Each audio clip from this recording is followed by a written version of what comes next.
స్మగ్లర్లు, కాంట్రాక్టర్లు, బడాబాబులకు అటవీ సంపదను ధారాదత్తం చేసిన ప్రభుత్వం ఆదివాసీల భూముల మీద యుద్దం ప్రకటించినట్లుగా ప్రవర్తించడం అన్యాయమని ఖమ్మం జిల్లా సిపిఐ-ఎంఎల్ న్యూ డెమోక్రసీ జిల్లా కార్యదర్శి పోటు రంగారావు అన్నారు.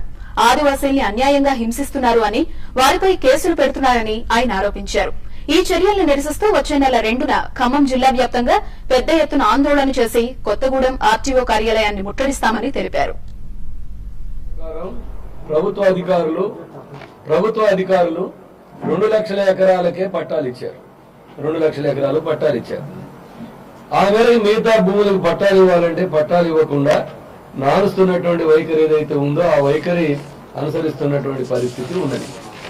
అందుకనే ఆ మేరకే ఇవాళ మొత్తం ఇవ్వకుండా పర్యావరణం దెబ్బతినేటువంటి పేరుతోటి, అడవుల్ని రక్షించాలనే పేరుతోటి, శాటిలైట్ ద్వారా పర్యవేక్షిస్తున్నామనే పేరుతోటి ఆదివాసుల మీద యుద్ధం ప్రకటించింది.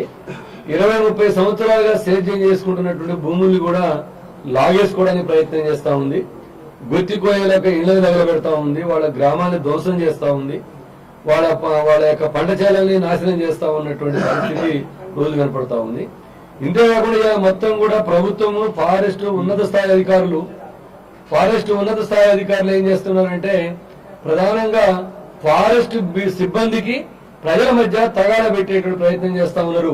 ఇప్పటికే భద్రాచలం డివిజన్ లో 4 ఫారెస్ట్ అధికారుల్ని కింది